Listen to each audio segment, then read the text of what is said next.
Irmãos, nós vamos iniciar hoje uma nova série de exposições bíblicas. E nós vamos fazer essas exposições bíblicas no livro do profeta Daniel. Então eu peço que você abra a sua Bíblia ali em Daniel, capítulo 1. E nós vamos fazer a leitura dos versículos de 1 a 7. Daniel, capítulo 1, versículos de 1 a 7. Acompanhe comigo a leitura na sua Bíblia. A palavra de Deus nos diz assim: no 3º ano do reinado de Jeoaquim, rei de Judá, Nabucodonosor, rei da Babilônia, veio a Jerusalém e a sitiou. E o Senhor entregou Jeoaquim, rei de Judá, nas suas mãos, e também alguns dos utensílios do templo de Deus. Ele levou os utensílios para o templo do seu Deus na terra de Sinear, e os colocou na casa do tesouro do seu Deus. Depois o rei ordenou a Aspenaz, o chefe dos oficiais da sua corte, que trouxesse alguns dos israelitas da família real e da nobreza, jovens sem defeito físico, de boa aparência, cultos, inteligentes, que dominassem os vários campos do conhecimento e fossem capacitados para servir no palácio do rei. Ele deveria ensinar-lhes a língua e a literatura dos babilônios. De sua própria mesa, o rei designou-lhes uma porção diária de comida e de vinho. Eles receberiam um treinamento durante 3 anos e depois disso passariam a servir o rei. Entre esses estavam alguns que vieram de Judá: Daniel, Ananias, Misael e Azarias. O chefe dos oficiais deu-lhes novos nomes. A Daniel deu o nome de Beltesazar, a Ananias, Sadraque, a Misael, Mesaque, e a Azarias, Abidnego. Só até aí nós vamos orar nesse momento. Senhor, muito obrigado pela Tua palavra, que nos dá uma direção segura para as nossas vidas. Na Tua palavra, nós encontramos vida, encontramos o conselho do Senhor. E por isso, nessa noite nós pedimos que o Senhor, através do Espírito Santo, abra os nossos olhos, a nossa mente, o nosso coração, para receber o ensinamento da Tua palavra. Nós pedimos a Deus todas essas coisas e oramos no nome e no poder de Jesus. Amém e amém. Uma das maiores necessidades que o povo de Deus tem ao enfrentar tempos difíceis e de grandes dificuldades, é justamente a confiança inabalável de que Deus continua no trono do universo, governando a história e a nossa vida. Quanto maiores forem as dificuldades que nós vemos no mundo, mais a nossa fé é provada e é testada. E diante desse cenário, nós temos 2 opções. A primeira opção é justamente essa que você vê aqui na tela. Você adotar para si mesmo uma perspectiva terrena. E quando nós adotamos para nós mesmos essa perspectiva terrena, nós acabamos colhendo alguns frutos em nossas vidas. O primeiro fruto é o ceticismo. Um segundo fruto é o cinismo. E um terceiro fruto é o desespero. Por isso, muitas pessoas, no momento em que enfrentam dificuldades na sua vida, enfrentam grandes provações, acabam naufragando na fé, acabam duvidando de Deus, acabam até mesmo duvidando da existência de Deus. Outros acabam simplesmente abraçando o cinismo. Ah, a vida é assim mesmo, não tem solução. E outros acabam se entregando ao desespero. Essa é uma das reações que as pessoas têm ao passarem ou enfrentarem momentos difíceis. Mas existe também uma segunda opção. E a segunda opção é nós adotarmos não a perspectiva terrena, que exclui Deus como soberano do universo, da história e da nossa vida.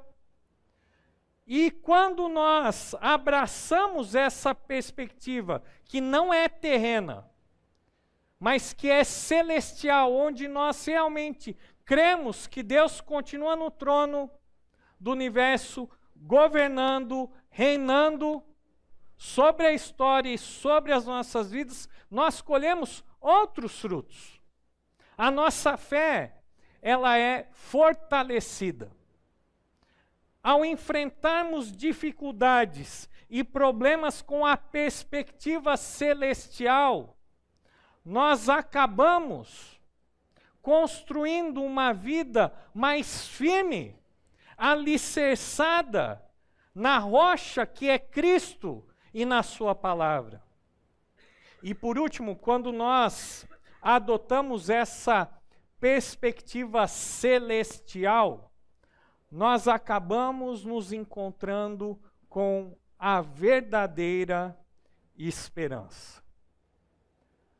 Qual é a perspectiva que você adota?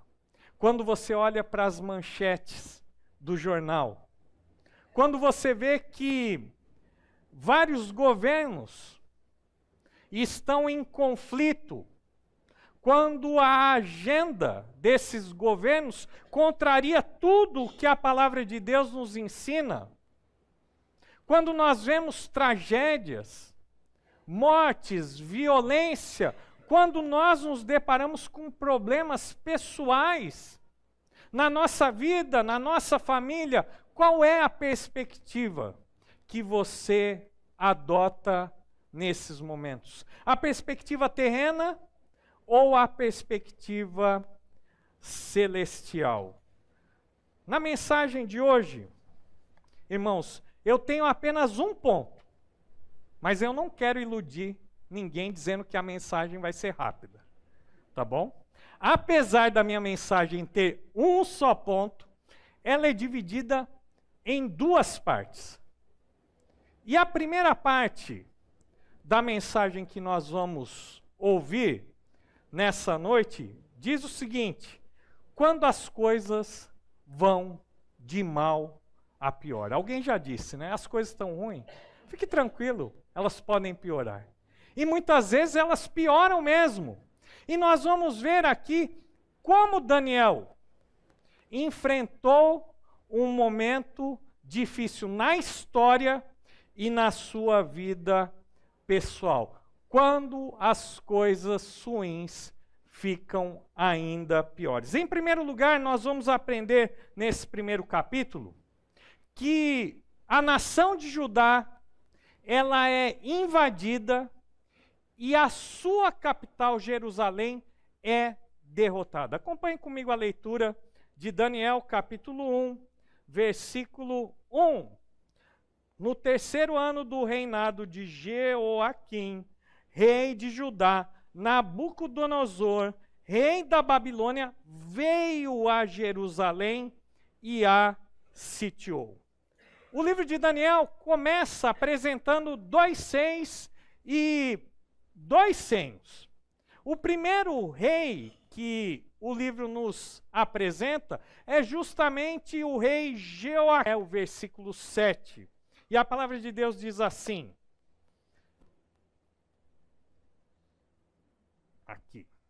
Depois o rei ordenou a Aspenaz, o chefe dos oficiais da sua corte, que trouxesse alguns dos israelitas da família real e da nobreza, jovens sem defeito físico, de boa aparência, cultos, inteligentes, que dominassem os vários campos do conhecimento e fossem capacitados para servir no palácio do rei.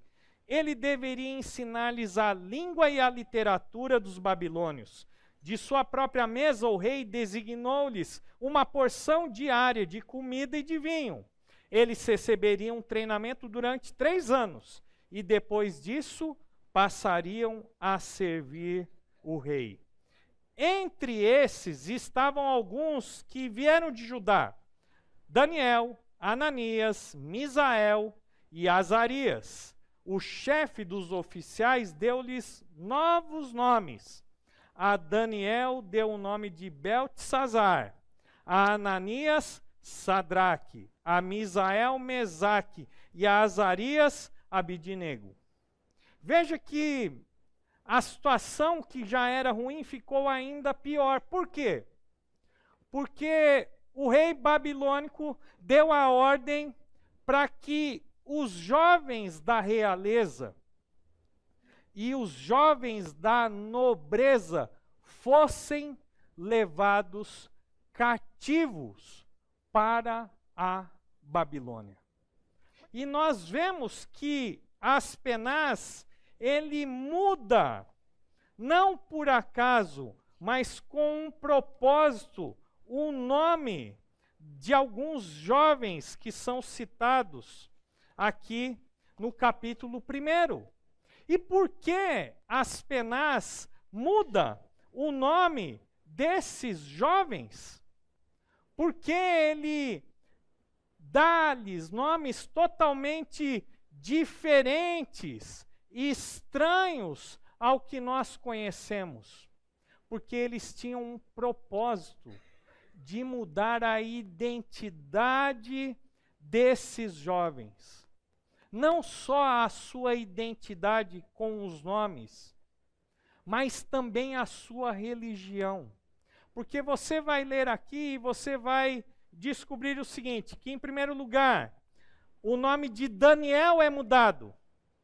E Daniel significa Deus é o meu juiz. E agora ele passa a ser um servo de Bel. Bel era o protetor da capital da Babilônia.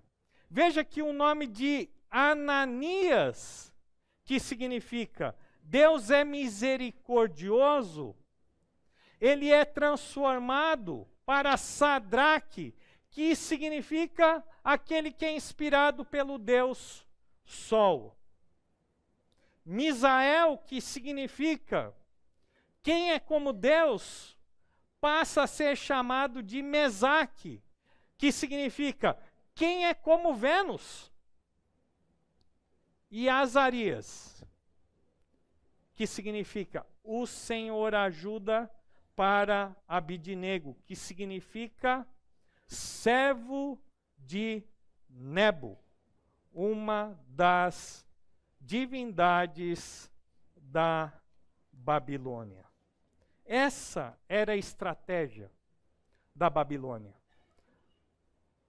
Muda-se a língua, muda-se os hábitos, a alimentação, muda-se também os nomes e a religião.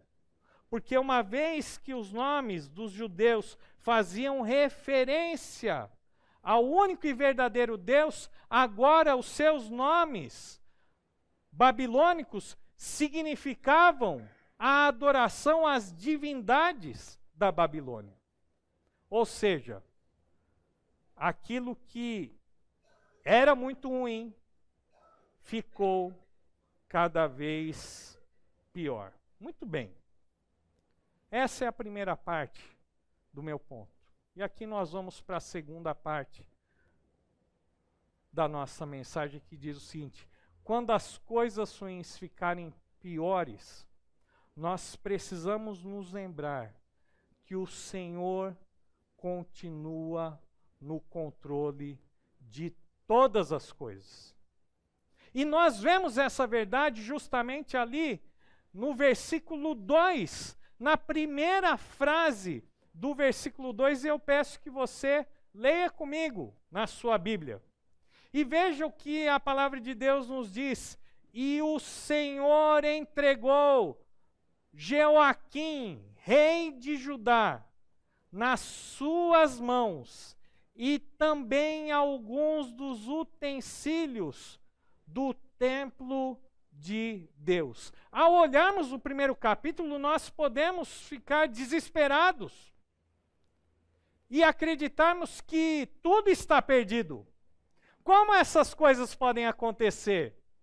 Nós podemos acreditar que, de fato, não existe nenhum Deus e que o mundo simplesmente se autogoverna e que o mais forte sempre vence. E nós podemos ter a impressão de quem invadiu Judá, conquistou Jerusalém e levou consigo os utensílios do templo e os jovens da nação, foi o rei Nabucodonosor. Mas a palavra de Deus nos fala que Deus estava por trás de todos esses acontecimentos. E por isso o Senhor reina.